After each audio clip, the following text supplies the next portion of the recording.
Well, how often does it happen that when you are using your computer or tablet, suspicious notifications keep popping on your screens? Well, did you know that by clicking on those pop-ups, you might even lose out on your hard-earned money? Well, this is exactly what cyber criminals have been doing. Well, the mega crackdown on fake call centers by the Guwahati police has opened a Pandora's box and unearthed the latest strategies being used by cyber criminals to dupe people not just in the state, the region or the country, but also overseas of their money. Guwahati CP Diganta Bora who led the entire operations, spoke in detail with Northeast Live on how the fake calls centers have been duping people not just in India but even in the US and Canada of their money.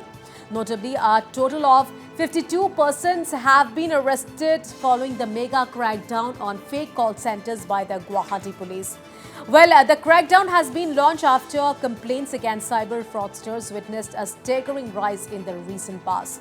Meanwhile, my colleague Arindam Das caught up exclusively with the Guwahati Commissioner of Police Diganta Bara to know more on the case so far. Speaking to Northeast Live, Bara said the fake call centers were operating from prime locations of the city, including Bamuni Maidam, Zoo Road, near the Guwahati Central Mall, Rajgarh Road, Borbari, Ganeshkuri and GS Road. He said most of the victims were gullible residents staying abroad, mainly in the United States and Canada. You will be shocked to learn that the victims were made to believe that the calls were made to genuine tech support teams. However, all calls were diverted to the fake call centers in Guwahati. Furthermore, the scammers used highly sophisticated software to generate pop-ups and even dupe the victims of cash, which was the main aim. They largely used bitcoins as the payment gateway. Moreover, those recruited in the call centers were youths from the northeast and some outside the region who initially did not know about the agenda of the call centers they were recruited to. So now let's listen into the exclusive conversation. We have carried out raids at 8 such places where fake call centers were being operated. We also targeted few individuals who were masterminds, considered to be masterminds of all these illegal activities. For the time being, our raids have been stopped for the time being, in the sense we have started the legal process. We registered our case in our cyber police station. We detained around 191 such persons involved in this kind of activities. Out of that, today, till now, we have arrested 52 such criminals who have been found involved actively and against whom we have got all the evidences collected, and today we'll be producing all those arrested people before the honorable court, and we'll be pleading for their police remand so that we can go for further interrogation and unearth the whole racket involved here. That is one. Second, during this process of investigation, because it's starting of the investigation now, during this process of investigation, we'll get many more such clues or information about this whole racket. As you know, that a lot of people, a lot of gullible citizens, they become victim of this kind of cyber crimes. And in that process, they lose out their hard-earned money. So these cyber criminals sitting in a place like Guwahati, they were running call centers and they were making calls, national as well as international calls, to different targeted groups, and in that process they have been duping those people of their hard-earned money, and these activities were going unnoticed. So finally, when it came to our knowledge, and thanks to, as I mentioned yesterday, thanks to my friend from the media, that particular friend informed me about these activities, and accordingly we developed that input. And finally, we cracked down against 8 such call centers.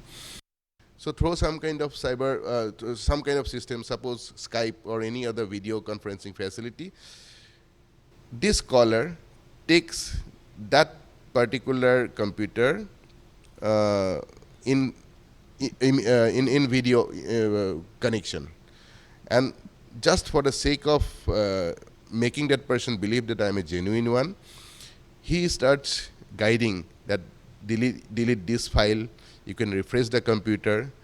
So in that process, at one point of time, he says that now I'm going to fix this, and you can install this software in your computer, and if you want to install that, you have to make a minimum payment. Now that the moment this payment issue comes, a normal caller from the call center, from the fake call center, he transfers the call to a banker. In their terms, there's a particular person sitting in their call center who calls themselves as banker. So that banker, now he takes over and he says that if you want to make the payment, either you can make the payment through Bitcoin wallet, or you can make the payment in the form of gift voucher. So if the person agrees, then he makes the payment through Bitcoin wallet, or he purchases a gift voucher online and shares 16-digit or 17-digit that gift voucher number to this caller. The moment the payment is over, the telephone connection is cut. Who are the victims? Victims are the gullible persons who believes that the caller is genuine. So in these eight call centers, their target group was mainly people living abroad, because in that process they make the payment in the form of foreign currency, and when that foreign currency is converted to our currency, it's a huge amount. So which are the countries primarily? In these call centers, they said that their target group was mainly America and Canada. Recently, the number of cyber crimes reported to our police has increased, and it is exponential increasing, you can say. So the government of Assam has taken this into account, and accordingly, steps are being taken to strengthen the police capabilities to deal with such kind of cyber crimes. Recently, government of Assam has sanctioned cyber police station in 4 districts of Assam. One out of it is in Guwahati. In our crime branch, we have a cyber police station, and our officers are being trained to deal with such kind of cyber activities, illegal cyber activities. Yes, you are right. A lot to be done on this aspect, but gradually we will be quite well equipped to deal with cybercrime here.